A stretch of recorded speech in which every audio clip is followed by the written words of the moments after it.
طيب النصر مبدئيا اول حاجه الواحد قادر يلاحظها في موضوع النصر هي الشيء المعتاد جدا والدائم، ان الناس قررت ان في مدرب ممتاز في الدور الاول والمدرب ده نسي الكرة في الدور الثاني، وانا ضد هذه الفكره 100%. مفيش مدرب فجأة بيبقى سيء. هل الفريق بقى سيء؟ طبعا جدا. طب هل السوق لسبب جديد؟ لا، هو في سبب قديم، بس السبب القديم ده كبر زياده. يعني النصر من بدايه السيزون عنده مشكله في جوانب دفاعيه. على سبيل المثال النصر بيدافع الكرات العرضيه غايه في السوق من بدايه الموسم، غايه في السوق من بدايه الموسم. ممكن نفتكر ساعتها، يعني ممكن نفتكر مثلا مباراه زي مباراه ابها، في كره منهم اظن تحولت الى ضربه جزاء نتيجه ان النصر ما دافعش الكره العرضيه بشكل مباراه الهلال، مباريات كتير. النصر عموما اظن مباراه الاتحاد برضو، النصر عموما دفاع العرضيات عنده وهو جانب من جوانب الدفاع، جانب مهم من جوانب الدفاع، النصر عنده مشكله فيه. هل المشكله دي لما كانت موجوده في الدور الاول كانت كارثيه؟ لا، هي كانت مشكله بس ما تقدرش تقول عليها كارثيه، بس في مشكله، في مشكله واضحه. ده شيء. انا عشان اتكلم على الدور الثاني لازم ابدا من الدور الاول. فاحنا في الدور الاول عندنا نصر عنده مشكله في دفاع العرضيات. اوكي تمام، ادي واحد. اتنين، نصر الدور الاول اللي هو نصر ممتاز بيبقى ممتاز من خلال التحكم في رتم الجيم وتبطيئه.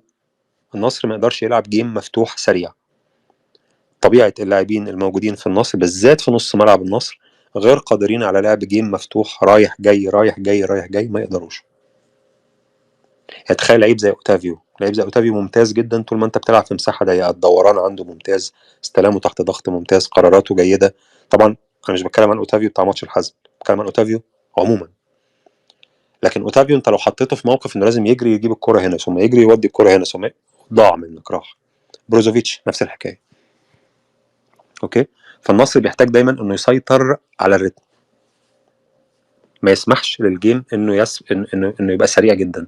وحصل ان النصر في مباراه ان لم تخن الذاكره، مباراه ابها نفسها اللي النصر تعادل فيها، الجيم فتح منه في الشوط الثاني.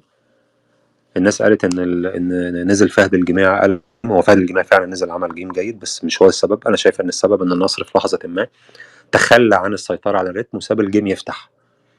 النصر في اي جيم مفتوح هيبان بشكل سيء بغض النظر مين هو الخصم. اي جيم مفتوح للنصر هيبان بشكل سيء. دي حاجه برضو موجوده من الدور الاول. كارثه؟ لا مش كارثه، مفيش فريق كامل في الدنيا. ففي مشكلتين، النصر ما يقدرش يلعب جيم سريع، النصر المفروض ما يسمحش للجيم انه يبقى سريع، والنصر عنده مشكله في دفاع العرضيات. طب ايه اللي حصل في الدور الثاني او ما بعد اسيا؟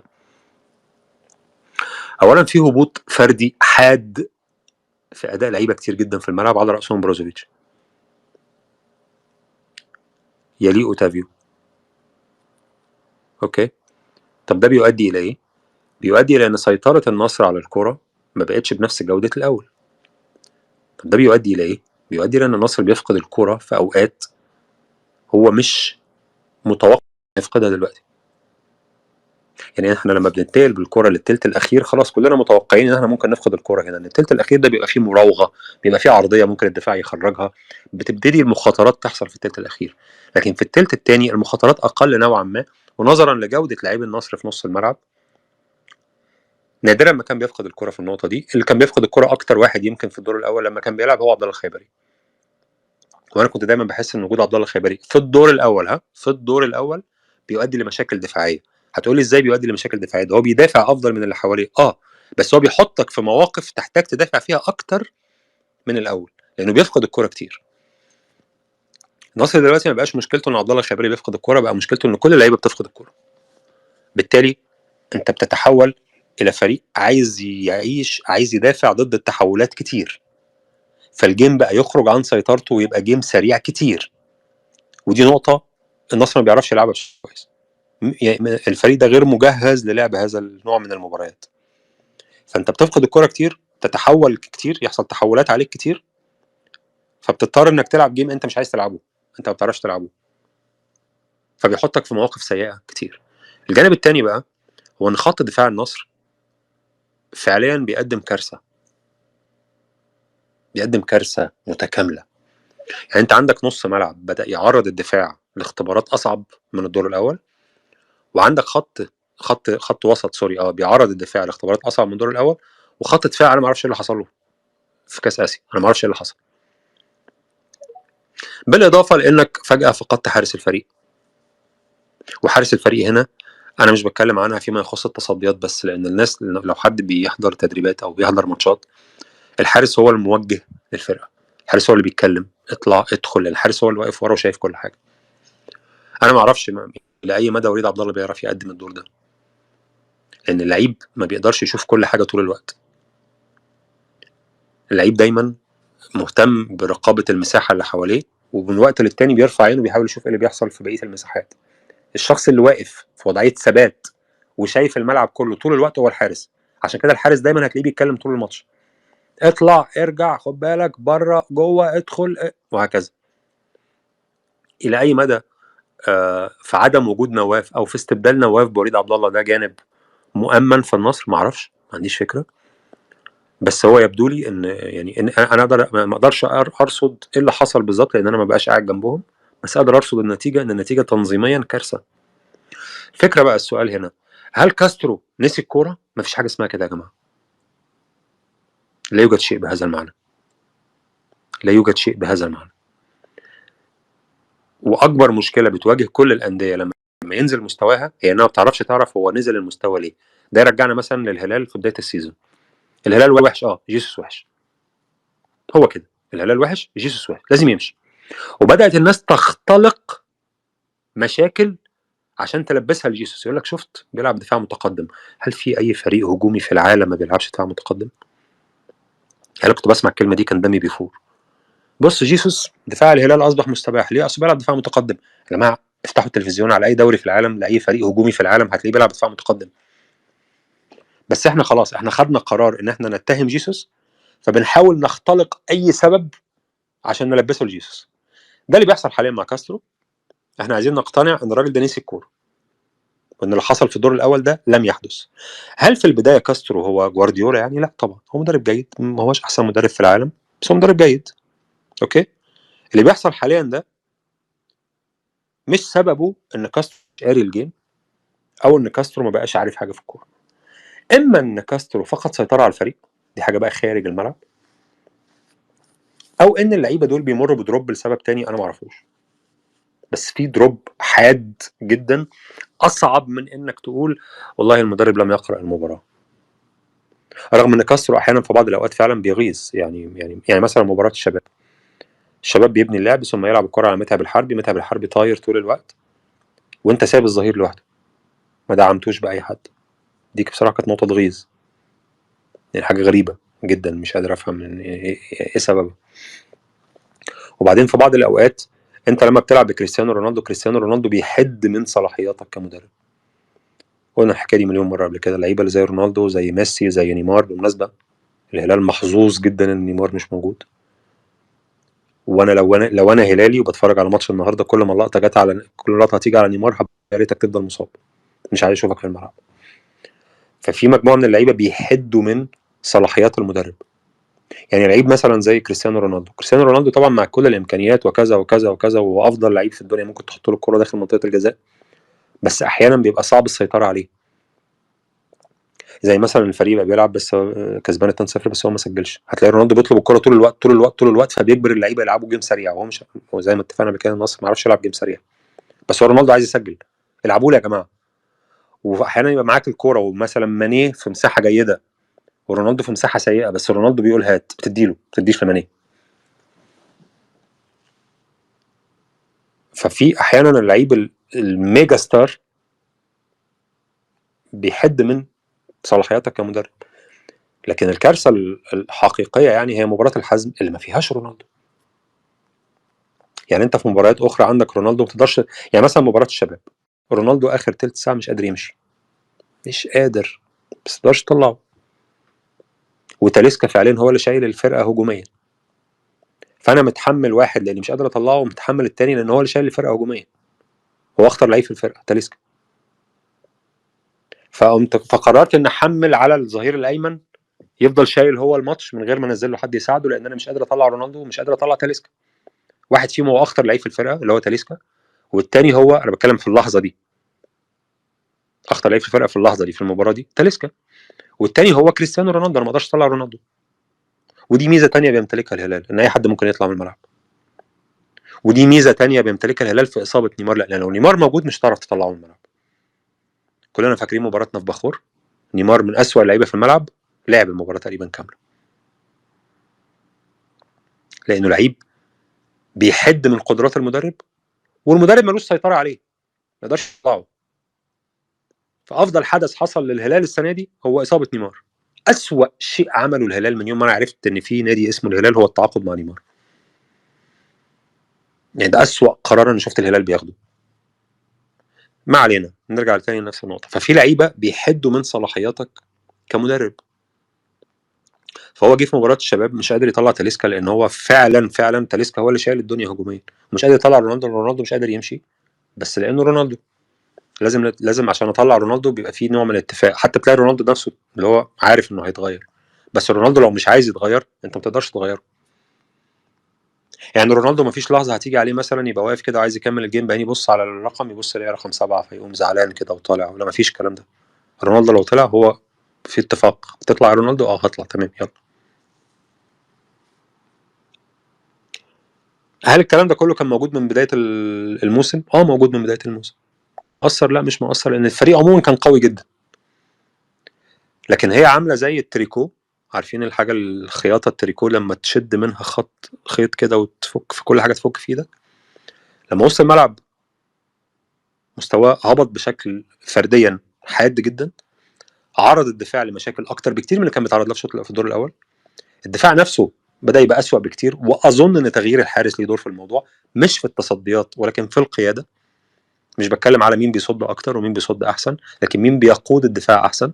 لان الحارس جزء كبير جدا من دوره الذي لا ترصده الاحصائيات هو انه بيوقف الدفاع، بيحركهم، اطلع، ارجع، روح، تعالى، لان هو العنصر الوحيد في الخط الخلفي اللي لحظه الهجمه بيبقى ثابت على رجله وشايف كل شيء. لا بيلف، لا بيعمل دورانات، ولا بيدي ظهره للعب، ولا بيخرج اوت اوف بوزيشن. هو دايما واقف شايف كل حاجه. وبالتالي اصبح النصر لا قادر يسجل اهداف، بس اصبح بيستقبل اهداف. والاصعب بقى من استقباله الاهداف انه مش قادر يسيطر على الريتم. وده يرجعنا لاول نقطه بدات بيها خالص. النصر لو ما سيطرش على الريتم يبقى عنده كارثه في الملعب. النصر ما يقدرش يلعب جيم سريع، ما يقدرش يلعب جيم سريع. هذا الفريق لم يرسم، لم يبنى لبناء مباريات سريعه. الجيم ده، الفرقه دي مبنيه عشان تلعب جيم ابطا، تسيطر فيه من خلال الاستحواذ، توصل بالكوره بشكل منظم للتلت الاخير، ثم تفتك بالخصم في وجود ماني ورونالدو، والناحيه الثانيه فتح عرض الملعب سلطان، تحتهم بروزوفيتش واوتافيو. هنا اللحظه دي هي اللحظه اللي النصر بيمسك فيها الخصم ويأزأزه.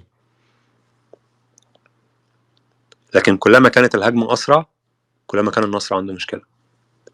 كلما كان، سوري، مش الهجمه، كلما كان الجيم اسرع كلما كان النصر عنده مشكله. وكلما كان التباعد، كلما زاد التباعد بين الخطوط.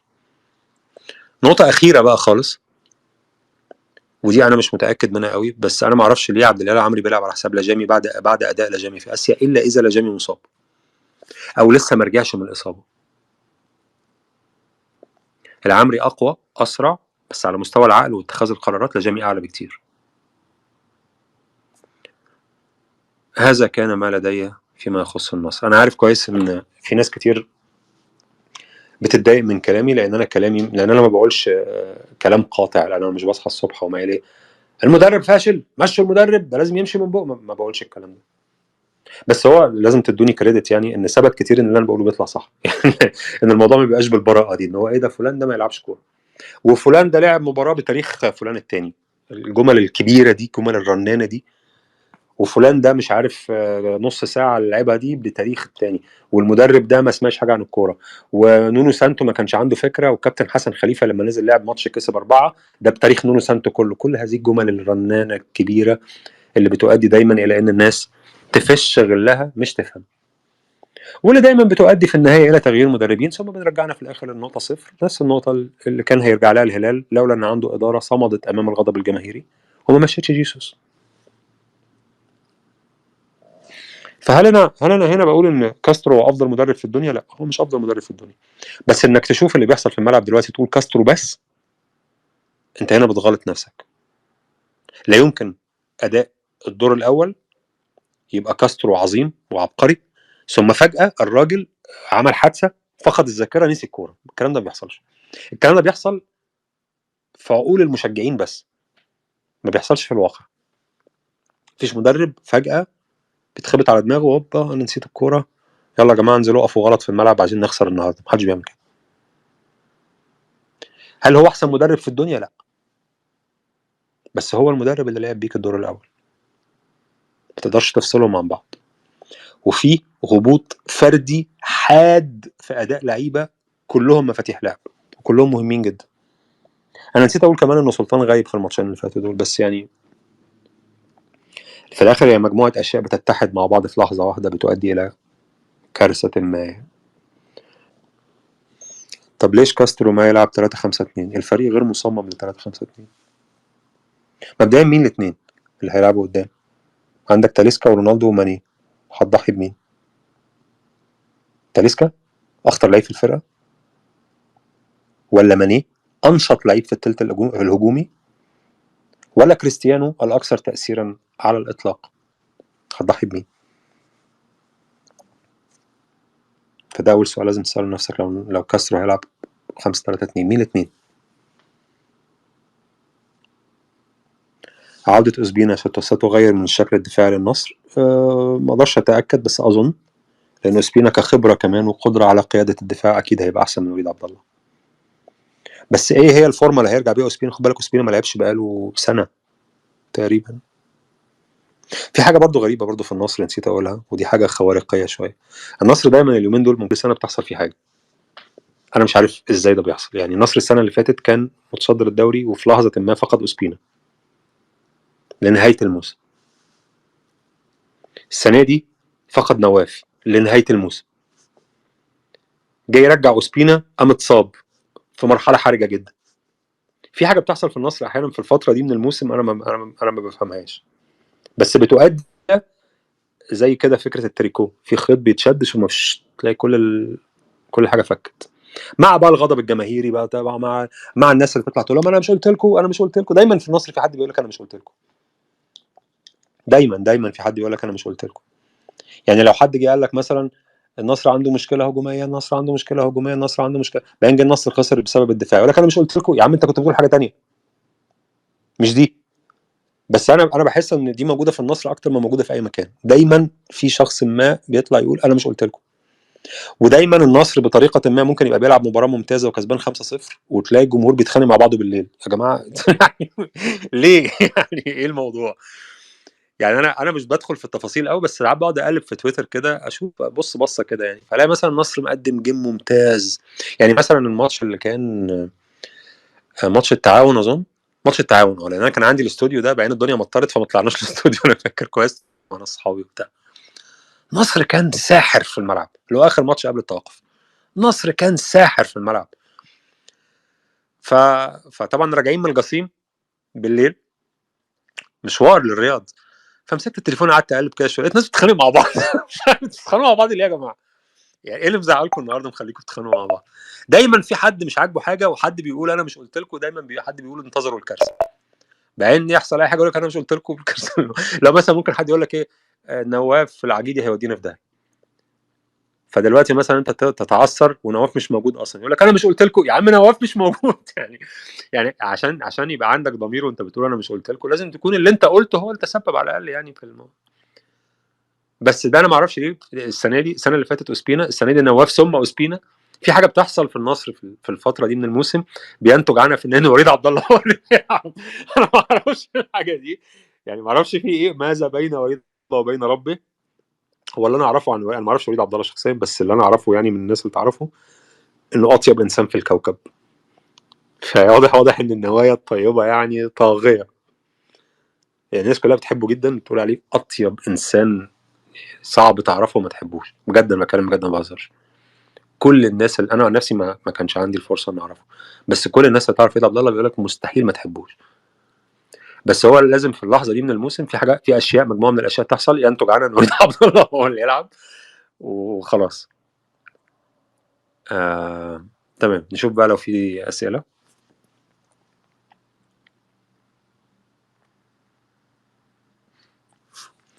هل ممكن يكون اسلوب كاسترو مكشوف للمدربين؟ برضو الجمله دي بتتقال كتير جدا، فلان ده اسلوبه بقى مكشوف، فلان ده اتحفظ. مفيش حاجه اسمها كده يا جماعه. يعني خلينا ندي لك مثال. ماتش الهلال والاتحاد النهارده، جاياردو حط ايده على نقطه مهمه جدا في اداء الهلال، ان اداء الهلال مرتبط دايما بروبن نيفيش. دايما الهلال بيحاول يخترق، لو ما قدرش يخترق بيرجع لروبن نيفيش، ثم روبن نيفيش بياخد قرار تاني، اما بنلعب ناحيه اليمين ارجع لروبن نيفيش هغير اللعب. احيانا سافيتش، بس الاكتر نيفيش. ليه الاكتر نيفيش؟ لان سافيتش لما بيستلم في مساحات اضيق، فمش دايما بيبقى متاح. بينما روبن نيفيش لانه واقف متاخر بين قلبين الدفاع فهو دايما متاح.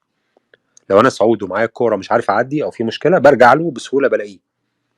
فقرر جاياردو انه يلعب عليه مان تو مان برومارينو، فاصبح الهلال مش قادر يسويتش من يمين وشمال الملعب بنفس السرعه بتاعت الاول، فاصبح الهلال ابطا سنه.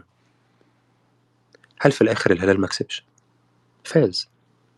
هل لو كان الهلال ما فازش نقدر نقول اوه اصبح اسلوب جيسوس مكشوف؟ ما فيش حاجه اسمها اسلوب مكشوف للمدربين.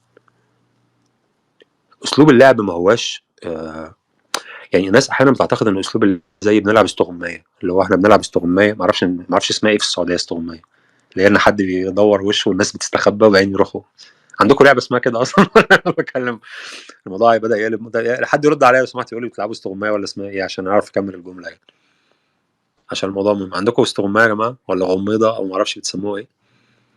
ممكن حد يرد عليا؟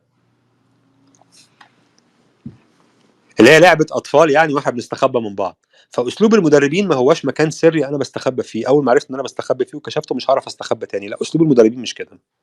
ما هواش كلمه سر باسورد وفي حد عارفها فخلاص انا كشفتك. لا، الموضوع ما بيبقاش كده.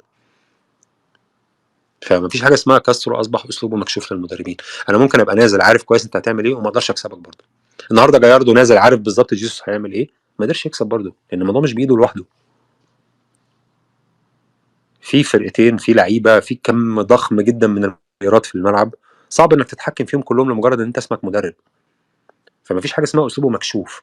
في حاجه اسمها انا قادر احط ايدي على مجموعه نقاط ممكن تحد نوعا ما من قوه فريق، لكن اسلوب مكشوف كان في باسورد بتاع التليفون وانت عرفت الباسورد بتاعه، مفيش حاجه اسمها كده. غميضه، شكرا. هي انا توقعت ان اسمها غميضه، انا ترجمتها من دماغي والله بس طلعت صح. طيش. غميضه ولا طيش ولا هي حسب المنطقه.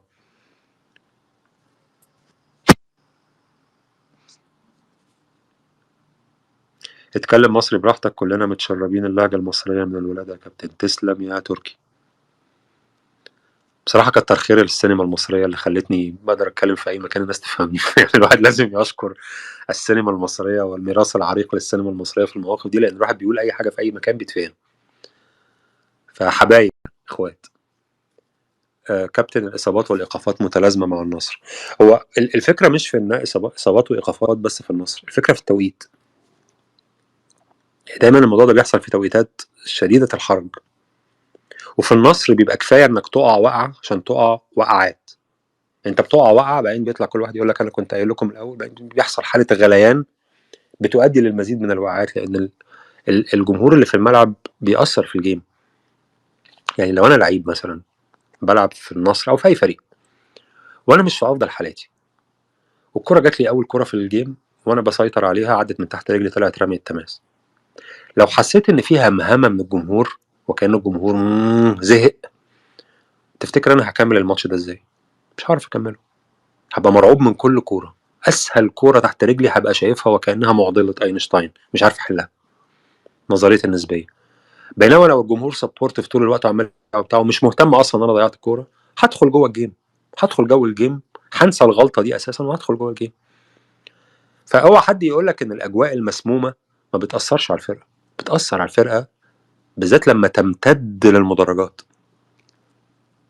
احيانا مدرجات بتشيل جيم، بتشيل مباراه، واحيانا مدرجات بتدمر مباراه. هات اي لعيب، تعالى مثلا تخيل فرقه زي النصر مين اللعيبه اللي ممكن ما تتاثرش بالمدرجات؟ قليلين. لكن مثلا لعيب زي عبد الله الخيبري استلم الكره عدت من تحت رجله من الجمهور، الكره اللي بعدها غلط، تفتكر هيكمل الجيم ازاي؟ العكس لعيب زي عبد الاله العمري، بس الاسباب عكسيه. عبد الاله العمري بقى لو عمل لقطه حلوه والجمهور هيص، اعرف ان اللقطه دي هتتكرر 7 مرات. يعني مثلا جه يلعب الكره الطويله، قام المهاجم ضاغط عليه، قام هو لامم المهاجم، رقص المهاجم، قام الجمهور اعرف انه هيعملها كل مره لغايه ما تتقطع منه. الجمهور بيأثر فين؟ فلو الاجواء مسمومه والاجواء امتدت للمدرجات هتمتد للفرقه. بس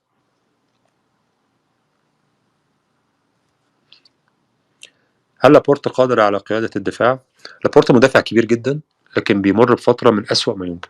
بالمناسبه لابورت ما كانش المدافع، انا بشجع مانشستر سيتي اصلا، هو ما كانش المدافع المفضل عندي في سيتي حتى في افضل حالاته، لانه كان كثير الاخطاء. لا مش كثير الاخطاء، هو كثير الاخطاء في الماتشات الكبيره. يعني في مره مانشستر سيتي خرج من الشامبيونز ليج امام توتنهام، توتنهام سجل هدفين في اول 10 دقائق، الاثنين من لابورت. هو لعيب ممتاز بس هو كثير الاخطاء. هل هو قادر على تنظيم الدفاع؟ هو اذكى لعيب في خط الدفاع، ومن اذكى اللعيبه اللي بتقرا الجيم عموما. لعيب ممتاز. بقول لك هو ما كانش المفضل بالنسبه لي، بس هو لعيب ممتاز. في اللحظه الحاليه بيقدم اسوأ حاجه انا شفتها له في حياتي، وده اللي بيخليني ابقى متردد جدا قبل ما اقول مدرب. لما الاقي هبوط فردي حاد جدا في لابورت وفي بروزوفيتش وفي اوتافيو، 3 مع بعض في نفس الوقت، صعب جدا انك تشوف كده تقول كاسترو. كاسترو هيعمل ايه؟ هيقول بروزوفيتش ما بتفقدش كوره. في هبوط فردي بيبقى اصعب بكتير من انك تشيله للمدرب. في هبوط فردي بينتج عن تغيير الطريقه، يعني انت بتجيب لعيب بتحطه في وضعيه هو مش مرتاح لها فمستواه بيقل. هل ده حصل مع النصر؟ لا، النصر بيحاول يلعب نفس الجيم، بس اللعيبه فرديا مستواهم نزل جدا. في ايه بيحصل جوه النادي يسبب ده؟ ما اعرفش.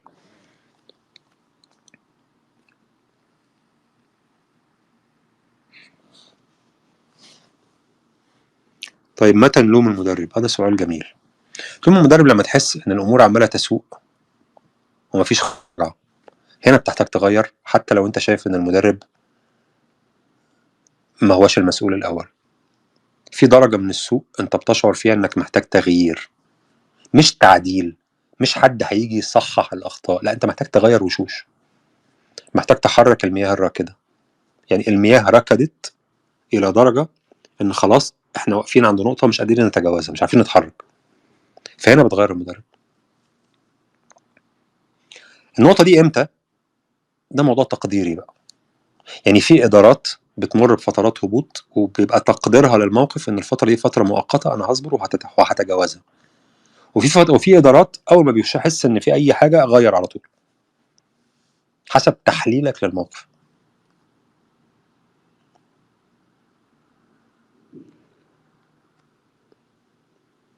يا كابتن اتمنى اشوفك مسؤول بالنصر، تصير ولا مستحيله؟ لا مش نيتي خالص لان انا اوريدي بشتغل في حاجه تانية ليها علاقه بانديه اخرى بره السعوديه، بره الوطن العربي يعني. ف لا يعني لا اظن ان دي حاجه في ذهني دلوقتي يعني. بس شكرا طبعا، شكرا لاهتمامك يعني، بس لا مش ليست الخطه الراهنه يعني. الله اعلم المستقبل طبعا فيه ايه، بس لا مش في دماغي دلوقتي. نونو سانتو والنصر لو صحت الاخطاء، لو صحت الاخبار، سوري مش الاخطاء. نونو سانتو مدرب كبير جدا، واحدة من خسائر الاتحاد الضخمة يعني انه فقد مدرب زي ده. هل هو ممكن يكون خيار جيد؟ هو ممكن يكون خيار جيد على سبيل التغيير، لكن ما اعتقدش ان نونو سانتو، كمان نونو سانتو بيلعب كورة غير اللي بيلعبها النصر. دي برضو نقطة معضلة شوية. نونو سانتو تحولات اكتر، دفاعي جدا. فرقة النصر مش مرسومة بالشكل ده، يعني العناصر اللي تعاقد معها النصر، هذا الفريق لم يتم بناؤه ليلعب بهذه الكرة. فإلى أي مدى نونو سانتو ممكن يعدل على معتقداته الأزلية؟ معرفش. هل هو مدرب كبير؟ مدرب كبير، بس هو مدرب كبير في اسلوب اخر من كرة القدم، مش الاسلوب اللي النصر عايز يلعب بيه او تم بناء الفريق عشان يلعب بيه. فهي مسألة فيها وعليها يعني. هو مدرب كبير، طبعا مدرب كبير. لو جاك عرض من الهلال مستقبلا، مش يا جماعة، ما فيش حد فيه، ما فيش عروض وما فيش حاجة وما فيش نية. شكرا طبعا، تاني لازم اكرر السؤال، شكرا يا ركان، شكرا، شكرا للثقة يعني، شكرا للاهتمام، بس لا في عرض ولا انا بفكر دلوقتي، وانا اصلا مشغول في اندية تانية بره، فالموضوع غير مطروح. بس شكرا طبعا جدا. آه... تالي كفاية كده صح؟ انا رغيت كتير جدا النهاردة. تخل في بايرن وصل للنقطة اللي نلومه؟ لا أظن على الإطلاق إن سوء مستوى بايرن بسبب تخل. بايرن هيوصل للحظة إنه يحس فيها إن المياه راكدة تماما إنه لازم نغير، فهيمشي تخل. بس هل بايرن مستواه سيء بسبب تخل؟ ما بحبش أقول كلمة مستحيل، بس لا أظن أبدا يعني. لأن خد بالك بايرن نفس الكلام السنة اللي فاتت، وإن كان بدرجة أقل كان مع ناجلزمان، وناجلزمان هو المشكلة، أصل ما عندوش خبرة كفاية، يا جماعة أنتوا جايبين واحد صغير في السن وما عندوش خبرة ومش معقول وبتاع وكده، خلاص هنمشي ناجلزمان ونجيب مدرب خبير جدا زي توخيل وبطل شامبيونز ليج. مفيش حاجة اتغيرت. إذا في مشكلة تانية في النادي، في مشكلة تانية في النادي. أكتر شيء مريح للأعصاب هو تغيير المدرب، لأنه فرد واحد هتشيله تحط واحد تاني مكانه، فأنت بتحس إن الحمد لله أخيرا كان عندنا مشكلة واتحلت. عادة ما بيكونش هو المشكلة، بس أنت بترتاح أكتر لأنه إجراء سهل. أصعب من إنك تواجه، زي إنك تبقى تعبان سنانك وجعاك، فبدل ما تروح دكتور السنان تاخد مسكن فتقول أنا بقيت أحسن. أنت بقيتش أحسن، أنت أجلت المشكلة. شكرا، وأتمنى إن ما أكونش صدعتكم، وأتمنى إن الحاجات يعني ما أكونش توهتكم في الكلام، وميرسي جدا